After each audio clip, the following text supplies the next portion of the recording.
Hello, I'm Lexi, and this is what you should know.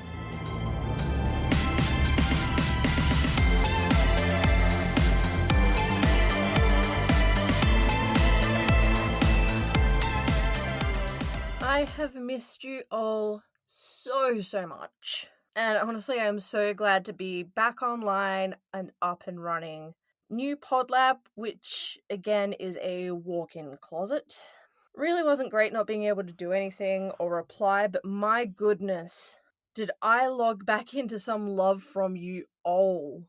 And a special shout out to Bronte. Your kind words really did mean so much to me, especially after feeling so flat after moving house over those 2 weeks.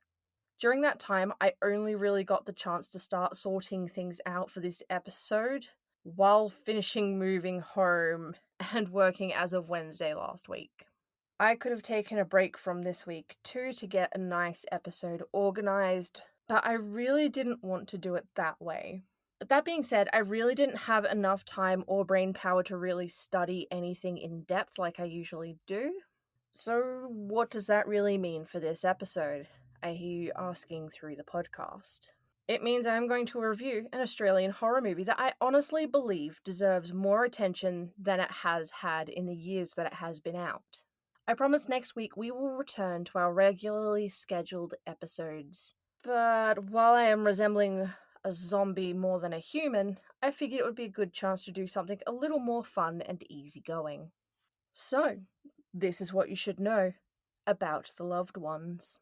This movie was released in 2009, both written and directed by Sean Byrne, that has received an amazing 98% score on Rotten Tomatoes.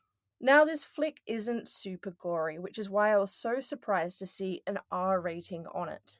But happily enough, those of you who have a subscription to Stan, it is currently available there. Now, from here, I will be giving a spoiler alert, as I will be going through a rundown of the movie and providing feedback.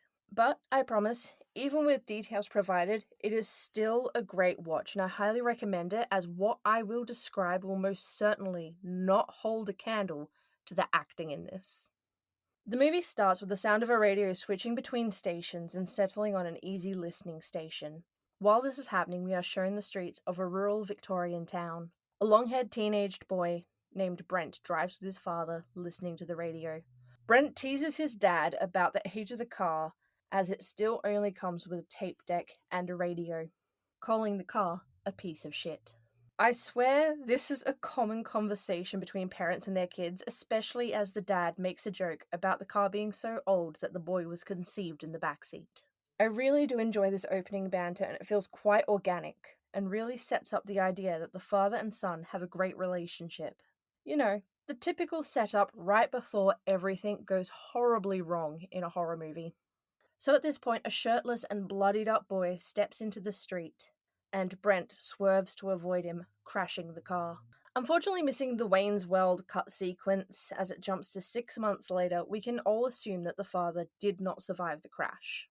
A bunch of kids are leaving school, and due to some of them throwing papers about as they do, the assumption is it's the end of the school year. We then cut to a conspicuous drug deal happening in the holes between Brent and his obnoxious friend, Dan. Dan mentions an after party for the school dance, and Brent states that he doesn't want to go. It really just is awkward teen talk that makes you wonder if you were in fact that awkward at that age. And when you realize that you likely were, you slowly cringe yourself to death. Now, there is a moment reminiscent of many decades ago where the hot alternative girl named Mia walks up and goes to her locker while rock music plays in the background. Dan starts to act weirdly, and then gets the prompting nudge of "just do it" from Brent. He walks off after her, and then reappears yelling that she said yes. What did she say yes to, I hear you asking? To go to the end-of-year dance with him. It is after that a creepy girl wearing pink comes out and stares at Brent. You can almost hear the mouth breathing.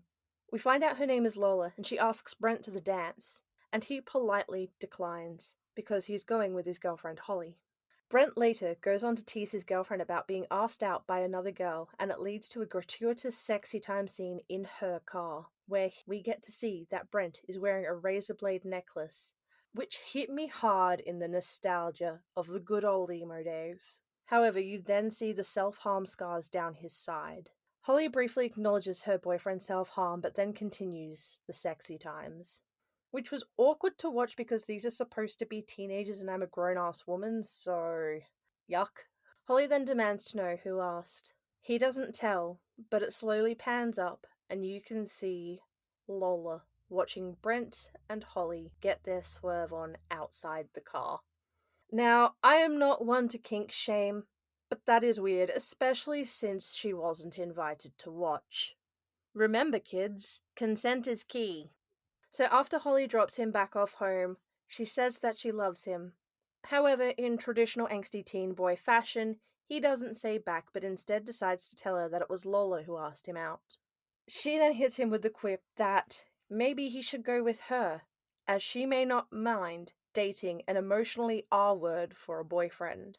Please remember this movie is from 2009. It wasn't exactly frowned upon at the time to say these words. That being said, it doesn't make it less cringy. We then jump to him talking to his mother about his girlfriend picking him up, and she is not happy about Holly driving because she only just got her license, and that means she isn't experienced. This is where it's revealed that the father died at the beginning of the movie in that car accident. Then cue the hardcore music and an angsty clip of Brent going for a walk with his dog, clenching his fist around the razor pendant, and you see blood running down his arm. He then, in a strange turn, decides to go rock climbing, which is an odd choice after cutting your hand on purpose. Like, I always ask, why? Why the hand? There are so many nerve endings in there, just no. Again, more moody montaging where he is smoking weed and his mother is looking lonely, and then she tries to call him. And as she is doing that, we then see him getting knocked out with chloroform. Which honestly I am grateful it isn't being shown as easy, but rather more realistic with him struggling against his attacker. We then switch to an awkward scene of Dan going to pick up Mia. The whole thing is awkward to watch, including the parents trying to take a picture of their daughter with her date and Dan doing the weird hover hand. The dad is a cop and the dog can obviously smell drugs on him. This happens throughout the movie, where there are random jumps to Mia and Dan at the dance. I assume the reason is to explain Mia and as a tension breaker. We then switch back to the mum going to where Brent was last seen on screen, saying that he's going to be late. It then jumps to Holly showing up in an orange dress at his home, where his mother is demanding to know if she's seen Brent. Big surprise, she is not.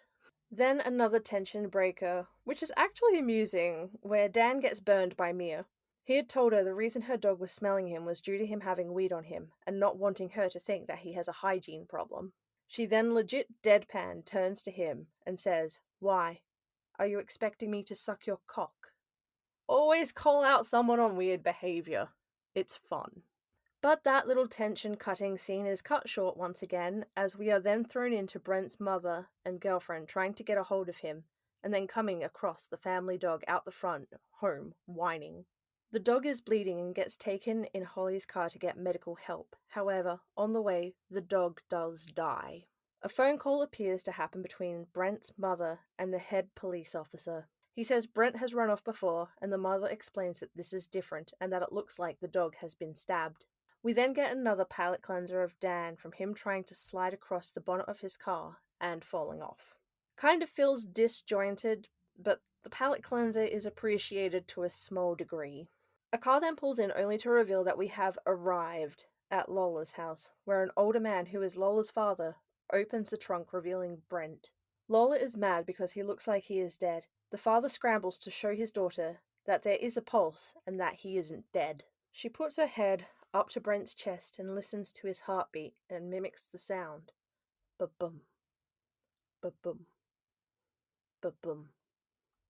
We then see Lola get ready, with Casey Chambers' Am I Not Pretty Enough playing in the background, and it panning to awkwardly sexualized posed dolls and a lot of pink.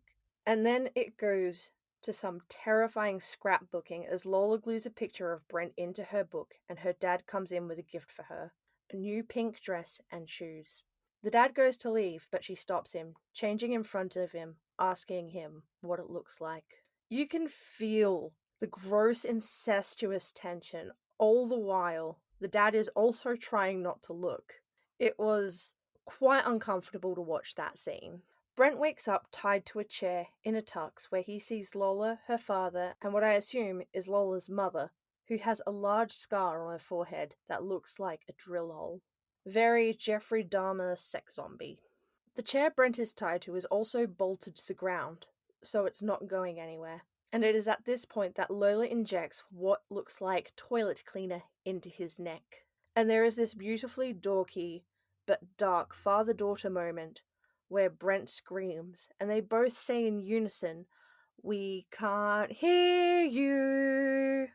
Lola then sits on Brent's lap and gets a picture taken, when the dad then requests a picture including the mother, who he refers to as Bright Eyes. Lola does not seem impressed by this and pulls Bright Eyes' hair when the picture is being taken. At one point, Lola even demands to know who looks prettier, her or Bright Eyes, and the dad tries to take a very neutral approach, which she is also unimpressed by. Lola then does this creepy thing of trying to hand feed Bright Eyes, and then goes to do so with Brent by doing a "here comes the aeroplane" motion. Credit to Robin McLeavy, she is genuinely creepy in this, and she honestly set me on edge the entire movie in her role as Lola. While she does this, she asks him if it is finger-licking good. When Brent doesn't respond to her asking, the dad grabs a hammer to intimidate him.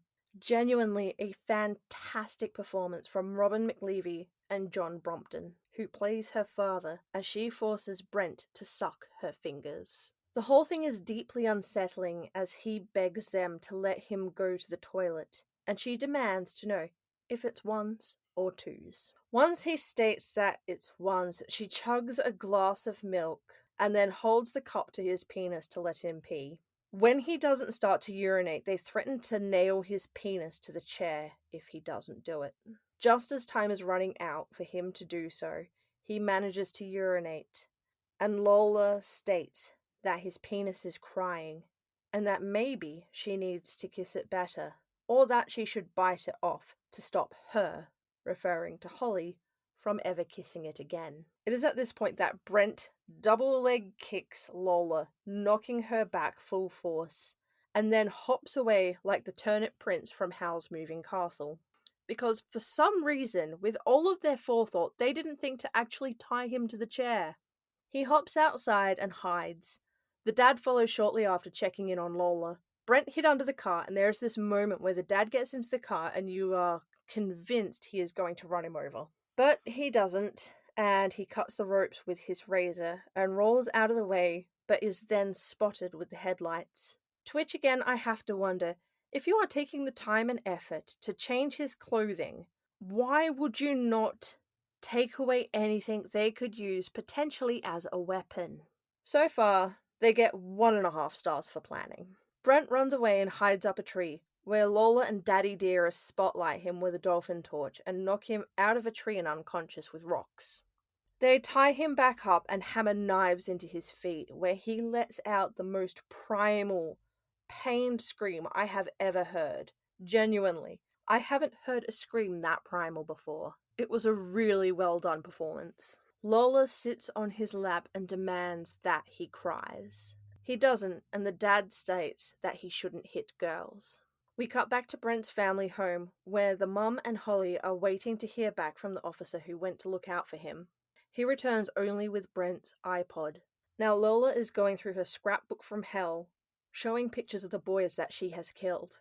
It is here that we realize the shirtless boy that caused the accident that killed Brent's father was one of the victims that got away. But as she goes through these pictures, she remarks about these literal children and how they would wet themselves out of fear. She really is a monster, and her dad is perpetuating her behavior by supporting all of it.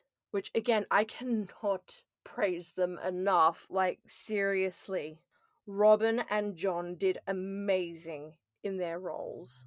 Lola then decides to draw on him. by carving a giant heart into his chest with her initials, and then they throw salt on the wounds. While he lets out another guttural scream, Lola and Dad once again chant, "We can't hear you." Genuinely, these two make the whole damn movie. We then switch to Holly, who finds a letter from Brent saying that he does love her, which is sweet. And then we go back to Lola being titled Queen of the Dance by her father, and her crown is one of those paper Christmas crowns you get in a bonbon.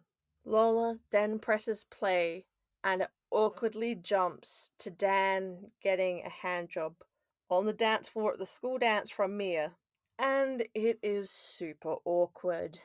She freaks out at everyone, and who I assume is supposed to be the principal tells Dan if they want to do that, they're going to have to go elsewhere. We then jump back to Lola, forcing Brent to dance with her to Am I Not Pretty Enough, telling him how when she gets married, that her and her husband will dance to that song. But then she says that he can't be her prince, and that he is just another frog. And she then proceeds to stomp on one of the knives sticking out of his feet. As Brent screams, Lola asks her dad to dance with her, and it is painful to watch because there is some intense sexual tension between the two, where they almost kiss in a non-parent child friendly way. While that's happening, Brent takes the chance to sit down to get his razor again. However, him sitting down interrupts the almost kiss. We then jump to see Dan and Mia in his car, just completely going at it, hammer and tongs, having sex, where that same principal interrupts them again, saying that when he said to go elsewhere, he meant off-school property. And let's be honest, that's fair enough. Lola's dad cuts the head off of a possum, and they then open up a trap door where you can hear the sound of zombie screams. And then Lola tells Brent that he is going to be her first drilling, and that she is very excited. And her father hands her a drill, telling her not to go in too deep. He then puts Brent in a headlock, and Lola slowly approaches with the drill. But then she slips. The dad then tells her to use two hands and apply pressure in a way that I assume a father would, but don't quote me on that.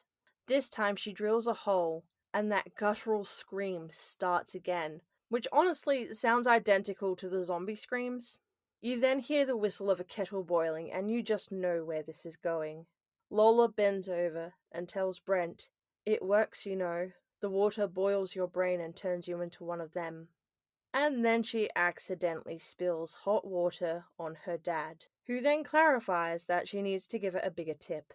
It really is a sweet father-daughter relationship, but it's also unsettling, giving the borderline incest and murder. Lola complains that the hole is too small and asks her dad to make the hole bigger. As this happens, Brent knocks the kettle into the dad's face and then frees himself, pulling a knife out from his foot and stabbing him in the neck, and then knocking him into the pit of zombies where they then eat him. These zombies are all the boys that she has had holes drilled into. Brent also then gets knocked in, and Lola throws items at him, like a bucket, a hammer, and a torch. The zombies encroach on Brent, and he manages to fight them off, killing them. Not that you really get to see it happen. We then jump back to Dan and Mia. Dan walks her home, where the police officer, who is her father, glares at Dan, but gets Mia safely in bed. As the dad is leaving her room, you can hear her say, "Why can't you find him?" And that is where we find out where the victim that got away is her brother. Lola then goes into Bright Eye's room, where she proceeds to smother her with a pillow and confirms that it is her mother by saying, "Goodbye, Mummy." We then switch back to Holly, who remembers Lola asked Brent out and calls the police chief with the name. He drives to Lola's house where he sees blood through a window, grabs his gun, and forces entry into the home. Brent hears this and screams for attention, hoping to get out, but at this point, he would not be sure who it is. Which makes it a bit of a gamble, to be perfectly honest, but I guess worst case scenario, your options are die or die. The police chief opens the trapdoor and sees Brent down there, who then tries to warn him of Lola standing behind him, but it is too late and she chops him in the face with a butcher knife. Lola then tells Brent that she is going to kill his mother and Holly. I honestly found the scene that followed of her walking down the highway in her pink dress, covered in blood, holding her shoes, book, and knife, singing Am I Not Pretty Enough? Strangely hilarious. Just reminds me of seeing those who would get white girl wasted waddle their still half-cut selves home. Holly is then seen driving along the same road, and Lola throws a book at her car, forcing her to stop. She then opens the car door and tries to fight Holly, who gets a deeply satisfying kick to the head in. Brent manages to crawl out of the hole in the floor and gets into the cop car, doing about 140 kilometers per hour. He nearly hits Holly, but manages to swerve and then hits Lola. Holly gets in the car and is shocked by what she sees, but is so happy to see Brent alive. But then you see Lola dragging herself down the road. It's quite unsettling but quite funny at the same time. Brent sees her and then reverses over her, killing her, and then drives home to his mother. And that is where they roll credits. I will give credit where credit is due for this movie, as there really are no wasted scenes. However, that being said, I didn't enjoy the disjointed feeling of going between characters and scenes. I personally do not believe they needed the story arc regarding Dan and Mia. I personally love a horror movie without tension breakers that leave you uncomfortable. We already had a connection to the shirtless boy from the beginning. He caused the accident and was a victim of Lola. We didn't need to see his self-destructing sister. That being said, it is genuinely the only thing I could think of that would be potentially worth cutting from the movie. The tension between Holly and Brent's mother is of course going to be there. We are talking about a freshly widowed mother who is trying to protect her only child and is concerned about his girlfriend, who has just gained her license, not being experienced, and being at risk of being in an accident that could potentially take her child away from her. Holly, on the other hand, is trying to defend and protect her boyfriend from an overprotective mother that, from what she has heard, blames him for his father's death. The issue is they both care about him, but both see different sides to the issue. The dog dying is always upsetting, but it wasn't super clear to me straight off the bat, so I did have to look her up on doesthedogdie.com. And as for the main scenes with Brent, Lola, and her dad, I would not change a thing. I have been singing their praises the whole time because honestly, they are just amazing and creepy. The twisted malice Robin manages to portray as Lola left me greatly unsettled. So moving on from there, what about the kill count? You had the dad, the police officer, the dog, 4 zombies, Lola's dad, Bright Eyes, and Lola. So that is 10 in total. As I said, the dad was not overly clear, and the zombies and Brent's dad were all off screen. So if we take those out, I would only really be counting 4. Not the most kills, and honestly, they weren't super satisfying in the realm of horror movie deaths. The most fun one would be Lola's father getting smashed in the face, stabbed in the neck, and then thrown to the zombies. And the least satisfying would be Bright Eyes being smothered by a pillow. All in all, this movie was quite enjoyable. Definitely felt unsettled in a lot of scenes, and I thoroughly enjoyed the nostalgia of 2009 and the heavier music they chose at certain points. All in all, this movie was quite solid and I give it 4 stars. And that is all I have for you this week. I know it was short and it wasn't true crime, but that being said, I would like to show some more sides to this sunburnt country rather than just its crime. Now, you can keep up with the updates from me by following me on Twitter at WhiskerPod. And I will be showing pictures relevant to this episode on Facebook and Instagram at What You Should Know Australia. If you do want to send me a message for any reason, so if you have a case request, an episode request at all, no matter what it is, if you have your own stories you would like to send me, by all means you can do so at whatyoushouldknowaustralia@gmail.com. But until next week, stay safe and stay hydrated. Bye!